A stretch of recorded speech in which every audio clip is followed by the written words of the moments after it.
I'm on Lake Winnebago at the mouth of the Fox River, and on either side, Menasha.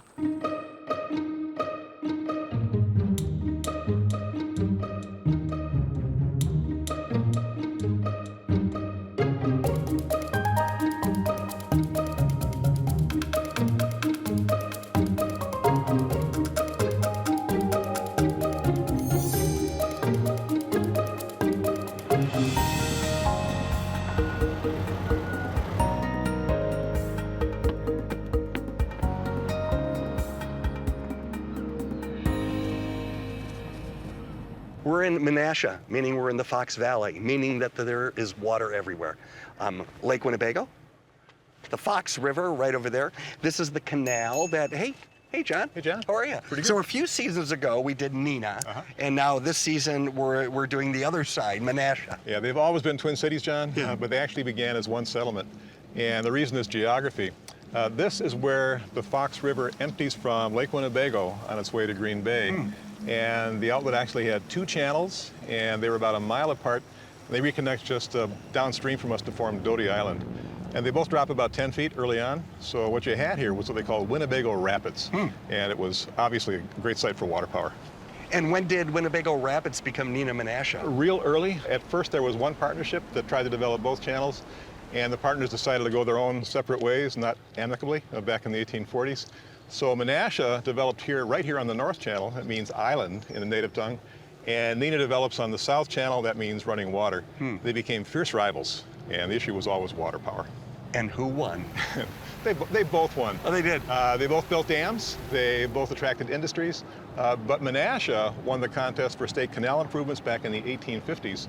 So by 1856, the canal right here was carrying steamships from Fond du Lac and Oshkosh all the way down to Green Bay.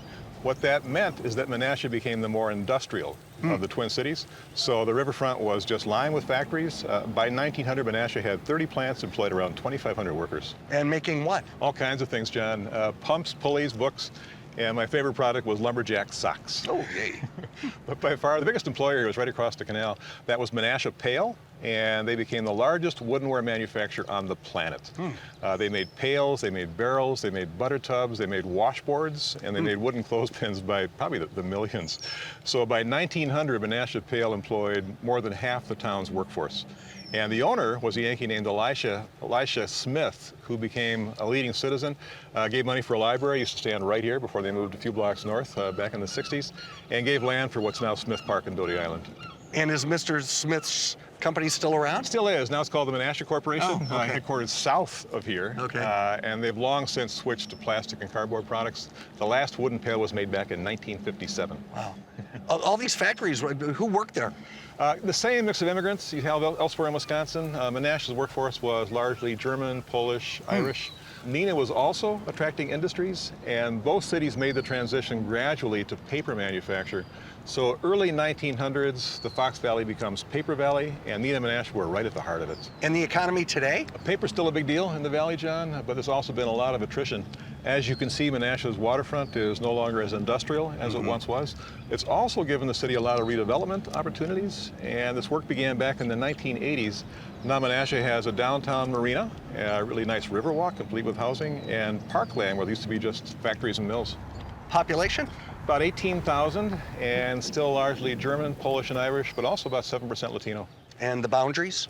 The city of Menasha covers 7 square miles at the very northwestern tip of Lake Winnebago, right where the Fox Valley starts. Oh, good. And good biking? Good biking, yeah. There's a great friendship trail here. I haven't been on it yet. I'm going to have lunch with you and then take off for the Trestle Trail. It goes across Little Lake Butamore and then on into the countryside. Will you take a nap in between? I know. No. Okay. Thanks, John. See you, John. So, this has nothing to do with what you make. See that right there? This is what you do. That is our product. That's found in almost every single roll of toilet paper or paper toweling in North America. This is the beginning of our manufacturing process. It's basically a giant blender. We couldn't come to Menasha without talking about paper, and you talk about the Fox Valley, and that's the first thing Yeah, you and talk there's about. a nickname, the Paper Valley, right? At one point, there were 18 paper mills between Oshkosh and Green Bay that were in this area manufacturing paper. We've been in operation continuously since 1888 making paper. Yeah. Were they always making this stuff? We've always been making recycled paperboard here. You have? We make about 450 tons of material a day. That's already pre-cut to be sent to our customers, so then they will self-manufacture that into their finished cans, industrial tubes and cores, or cores that are going to be manufactured for toilet paper. This is an example of our finished product, and they will then utilize our slit stock to manufacture this core. This is what I think of when I think of a paper mill, something that big on a roll that big in a room this huge. In a room this and big. How long before it ends up here? Probably takes about us 2 hours to process from raw material to finished. That's it. That's all. 2 hours. Correct. We employ 115 people. Great. We work 24/7. Most paper mills are running 24 hours, 7 days a week. We have a maintenance staff of about 20 employees. You do? Correct. Yeah. And they work very, very hard to keep the equipment. They know how to keep it operating. going. Not all of our equipment's from 1888. We will ship out about 20 to 25 trucks of finished paper a day. Yeah. It's not very glamorous, but It's remarkable though. So every time I finish my roll of toilet paper, I can think of this place? you can think of us. Can I think of you? That's correct. What does Faith do? So Faith actually started out many, many years ago as an electrical contractor. Okay. But since then, you know, through our customers' expectations and through our people wanting to grow and keep diversifying, we really became kind of an energy and technology expert, providing solutions holistically to our customers. This is our customer center. So what do we have? Virtual reality. Okay. Where are you, Ethan? I'm in the Accelerate building that we're building in Little Chute. These guys from Little Chute would come here To understand before the it's space, yeah. gone. So as you're laying it out, you get a chance to actually see what it'll look like. This is one of the innovation labs? Yes, this is one of our partner innovation labs. So some of the products that our partners have, like Schneider Electric and APC, a lot of these devices are smart devices. So these are the ones that can analyze the loads and that type of stuff. So this equipment really analyzes this building that we're sitting in now. And the coolest part about this building is we were able to reduce the energy consumption of this building in about 3 years by 35%, I believe is what we're at today. So we're using 35% less energy in this building today than when we opened it. When we had less than 100 employees in this building, now we have 400 employees in this building. And you're we're using 30 less energy. We actually have 3,000 employees, really supporting a national presence. So we're a national contractor, a national engineering firm, doing work all over the country, based here out of Menasha. Downtown Menasha Main Street has it all. Breakfast and lunch at the Weather Vane.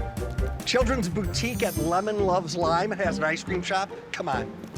A great women's clothing store, Aunt Esther's Attic. It's gorgeous.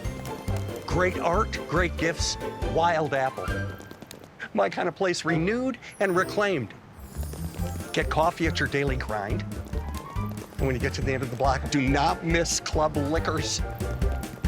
This was a General Electric store because at that time, your General Electric appliances were all sold in a store. Yeah, and this is your store. Yes, it is. And there's a bar next door that's yours as well, right? My son, Your son's. How long have you been in this operation? around 50 years. 50 years? In the beginning, you had beer, whiskey, Yeah. then wine came along. At that time, it was picnics were all beer. Beer, beer, beer, beer, beer. Sure. And one day, a guy came in and he said, yeah, we got to get some beer. So they get some beer and they piled it up. And then one of them said, you know, we probably ought to take some wine. And I was like, oh my God, they're going to buy wine to go to a picnic? You have an entire division of wine. I know it, the variety of things out there and people's drinking habits have changed. You know. They have, haven't they? Oh yeah. Yeah. Gin's back. Gin is back. Oh yeah. Whoever thought that? I thought once this is one area of storage. I love that the store offers you your wine, any type of liquor. You can find some good cheese. I saw your. Yeah, sure. Can you get glassware here? Yeah. You can. Yes. We rent glasses. Oh, you do? Yeah. How many extra do we need? 100, 200, 300, 400? You've got it. Yeah. People like to have it in a glass that it belongs in. That it belongs in. Yeah. Yeah. So a highball, if They somebody. don't want to drink the champagne out of a jelly jar. Do they? Yeah. Can't do that. And there you go. That's out. Remember that. No drinking out of jelly jars. You know where everything is? Yeah, what do you want? I'll go get it for you. So Menasha is surrounded by water, so what should they have? they should have a great marina. And can I tell you, they do. What a beautiful marina. Let's take a walk down this way. So Okay. we're right in front of Lake Winnebago, Right. and we are looking which way? We're looking Basically south. Oh, we're looking south. Yeah. So the lake turns into the river? Yeah. Comes in Oshkosh and comes through the lake and flows out here and then goes up north to Green Bay. You know, there's not too many rivers that flow north in the United States. It's great. How long have you lived here? My parents had this house. Oh, they did? And so I was born in 1930 and the house was built in 1927. Okay. So I lived here all my life. Yeah. Is this the original house that your father built? Yes. What happened was my dad in 1926 bought this property from a Mrs. Bergstrom who lived on the end of Kai Street. And this was kind of a farm. Originally, there weren't, you know, like 3 or 4 homes down here. Right. And then eventually, I think there's about 28. It's a nice, quiet area, but yet you're close to town. Yeah. And is life really kind of controlled by the water? Kind of an interesting time of the year, actually, is in the late winter here, because there's some fish that die, and this is open because of the current from the river. And the dead fish come underneath the ice and into the open water, and sometimes we can have 25 or 30 eagles here coming to feed on those fish. They sit, Dinner time. Sit on the trees over here. Yeah. And they're kind of fun. If you like to watch eagles, they're there.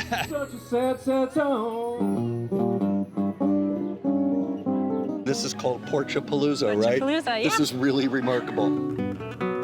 I've never seen anything like this before. Never heard of anything It's like this wonderful. before. There are a few models like this around the country, but we really started it here in You did. Menasha, and I really think of it as a Menasha thing. It's sort of the perfect Menasha music festival. This is the Jefferson Park neighborhood, and they decided a few years ago that what they wanted to do was to bring everybody together around music. And so we found a number of musicians who live in the neighborhood and outside of the neighborhood to come in and play music all on the same night on 1 or 2 blocks. On people's porches. On people's porches, yeah. I just talked to somebody who was on a boat who heard it and was like, what's going on? And it's like, this is the best. A lot of the people here are from the neighborhood. They are. But we like to also showcase the neighborhood. Sure. You know, bring people in to see what a great neighborhood it is. Yeah. What was I thinking? What was I drinking? The primary thing they wanted to work on was social connection. And there will be 6 to 8 to 10 musicians playing. So everyone's standing, talking, meeting people, and then listening, and then sort of moving on. Everyone is saying, I both saw a bunch of people that I knew, and I met new people. Here it's as much about the people as it is the music. How often does this happen? Generally do 1 or 2 for the season. For the summer. season. Yeah.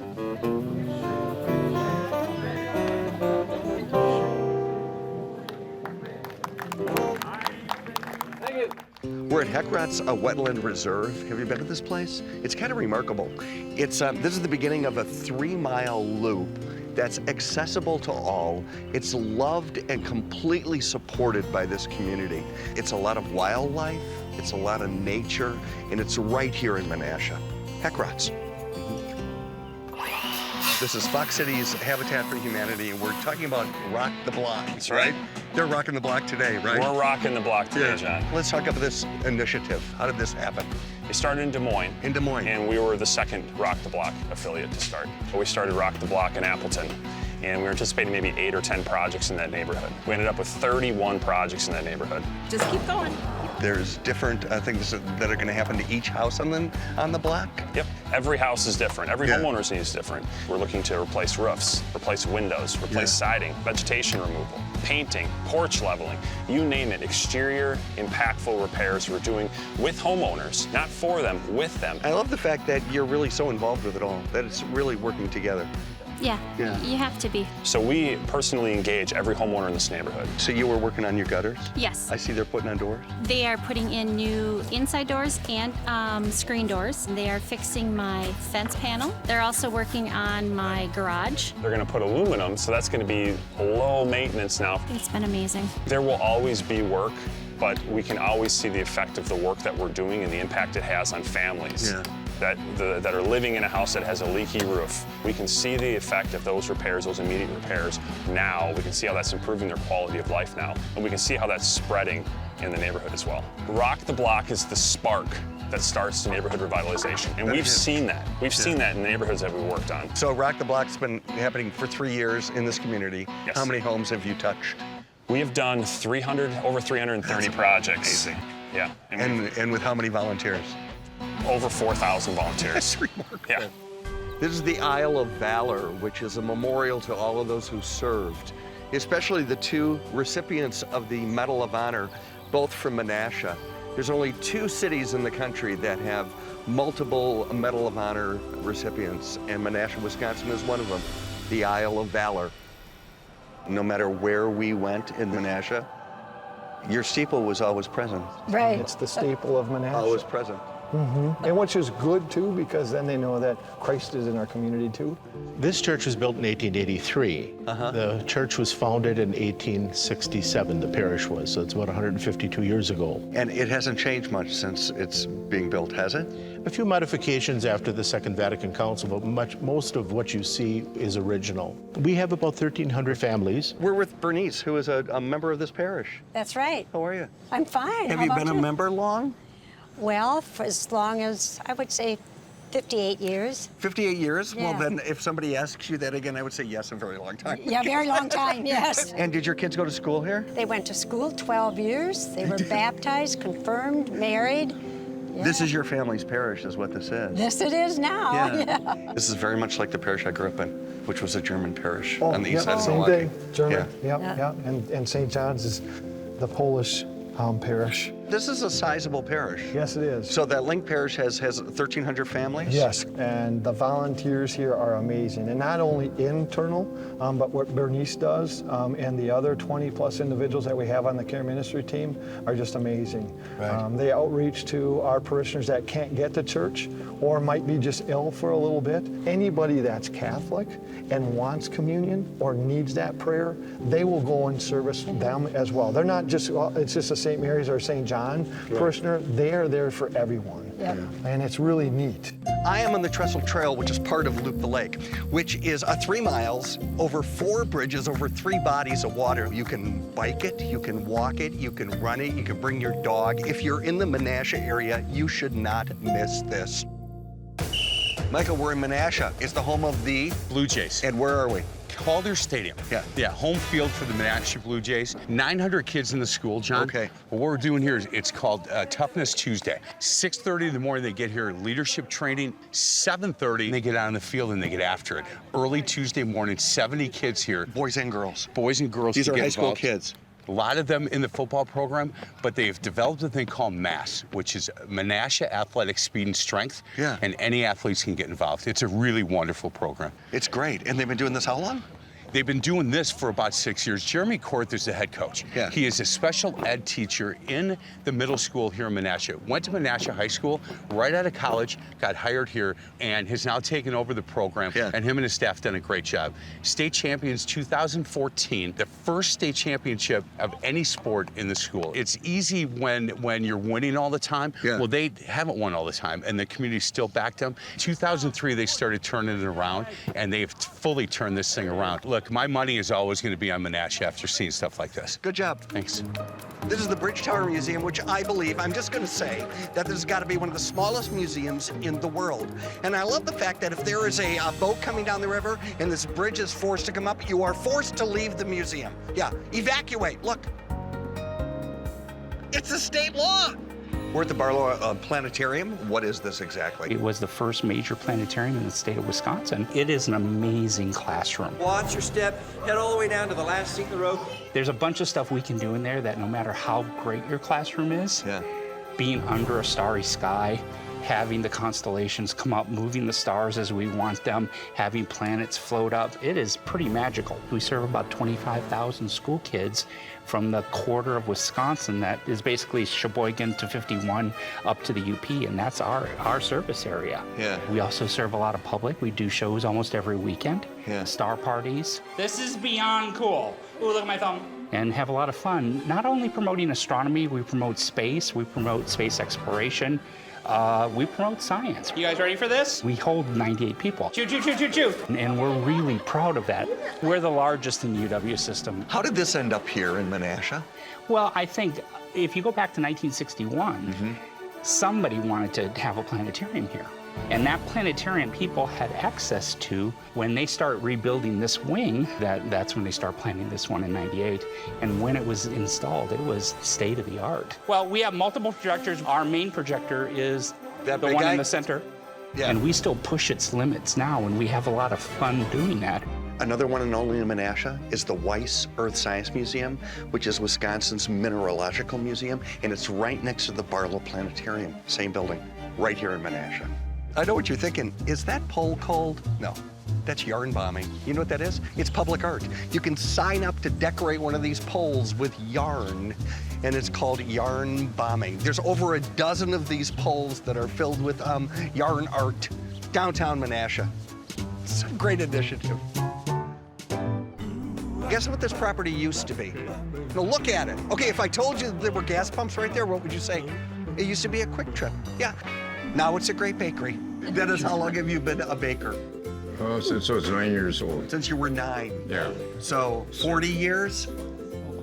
We're like Come 80. on. We're like 80. We're More like like 80. 80 years, yeah. Really? Yeah. Yeah. Was your dad a baker? My dad was a baker. And what happens at this location compared to the other bakeries? Artisan breads. Artisan breads happen here. Has this business changed much in the years that you've been doing it? Every year. If you had a good product, people will come. They'll come. And what are you going to do with those now? They're gonna rest for about 5-10 minutes. They have to rest? Yep, on the bench. They're much like me. If you were to talk to somebody in Menasha and mention this bakery, what product do they come here for on a daily basis? I would say the donut product. Definitely carrot cake. Oh my gosh, cookies. See these babies here? Cuddle cookies. 6,000 dozen we sold at Christmas time. 6,000 dozen? Yeah. Look at that turtle cookie. I know. That looks delicious. We actually toast the pecans with butter and salt. Elephant ears we've had since 1954. And Some is plant puff pieces. that your dad's recipe? It is. Very famous donuts are a Persian donut. This is different than a lot of Persians I've had. Really? Yeah, it's good. We have 7 children. 7. Well, six of them are involved in the bakery in all aspects. Is that right? 6 of the 7 children. We have about 120 employees now. Wow. There's nothing here that I would deny myself. Really? No. It all How looks about really good. It's almost lunchtime.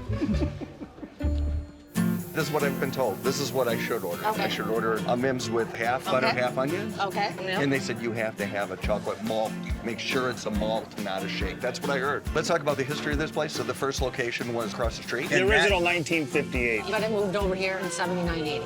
And Mihm was the name of those people. Absolutely, right? that was a You're family not the name. Mims. No. We are not the Mihm. No, but you had to keep the name. Yes, but we kept the tradition. And you kept the tradition. Yes. And the recipes of the Mims? Absolutely. You did. Yes. And they used a lot of butter, I see. Absolutely, they did. Can I tell you, you're very popular. We have a huge demographic here. We get young, old. We have customers here that were originally customers in 58. Thank you.